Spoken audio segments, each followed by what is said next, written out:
Oke, assalamualaikum warahmatullahi wabarakatuh. Perkenalkan, nama saya Ahmad Fauzi, NIM 106188004. Di sini saya akan menjelaskan aspek-aspek pada gigi permanen anterior rahan bawah, lebih tepatnya pada gigi 41, 42, dan 43.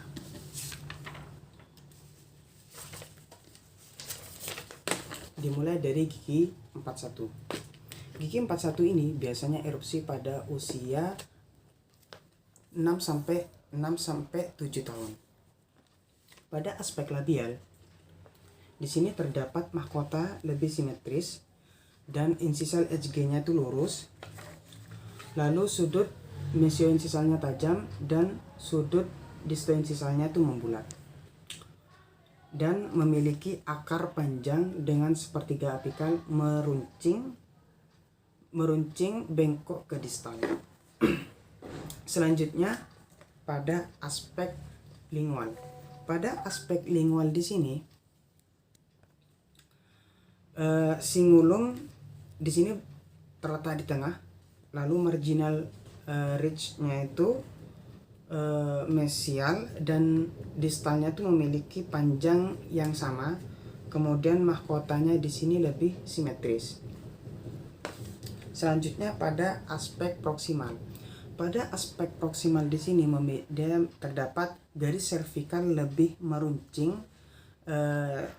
lebih melengkung ke insisal pada mesial daripada distal. Selanjutnya pada aspek insisal. Pada aspek insisal di sini terdapat insisal HG-nya itu tegak lurus dengan garis yang membagi mahkota arah labiolingual.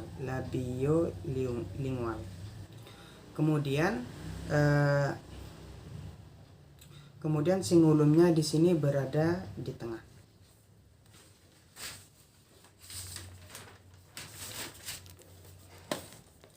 Selanjutnya gigi 42. Pada gigi 42 ini biasanya erupsi pada usia 7 sampai 8 tahun. Dimulai dari aspek labialnya. Pada aspek labial di sini mahkota lebih kurang simetris dan insisal HG-nya itu miring ke distal, lalu lebih lebar dari insisif pertama dalam mulut yang sama. Selanjutnya aspek lingualnya. Pada aspek lingual di sini pada lingual di sini lebih ke distal, marginal ridge-nya itu mesial lebih panjang daripada distal. Selanjutnya pada aspek proksimal. Pada aspek proksimal di sini terdapat garis servikal lebih melengkung ke insisal daripada mesial dan distal. Selanjutnya pada aspek insisal. Pada aspek insisal di sini singulum berada di distal, lalu insisal HG-nya itu pada bagian distal itu mengarah ke lingual dan tidak tegak lurus dengan garis yang membagi mahkota dari labiolingual.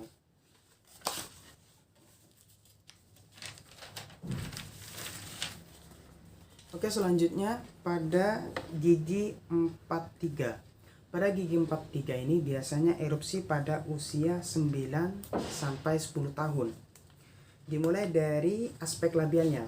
Pada aspek labial di sini memiliki mahkota panjang cervico-insisal daripada mesiodistal.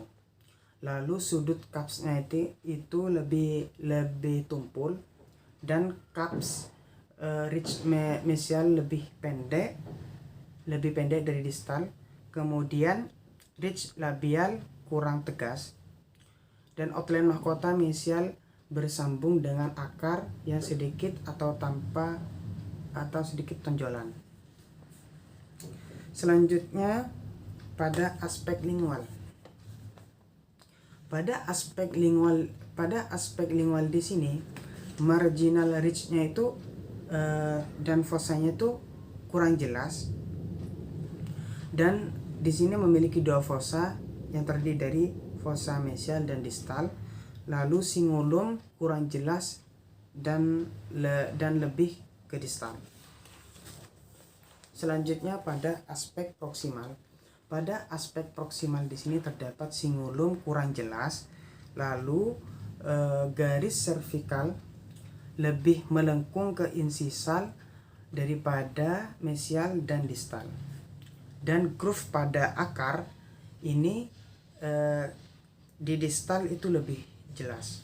Selanjutnya pada aspek insisal. Pada aspek insisal di sini outline mahkota lebih simetris. Kemudian labiopalatalnya jauh lebih lebar dari mesio distal. Kemudian cingulum di sini terletak di distal dan insisal HG-nya itu lebih ke arah lingual dari bagian distal. Terima kasih sebelumnya, semoga bermanfaat. Wassalamualaikum warahmatullahi wabarakatuh.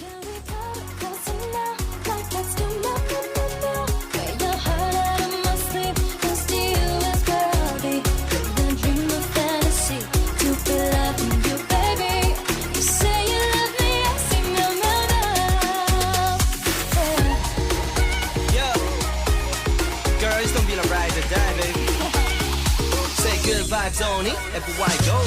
Let's kick it, girl, you might kill it, dough. Take you places never been before. Don't worry, baby, let's take it slow. Hold my hand and get ready to go.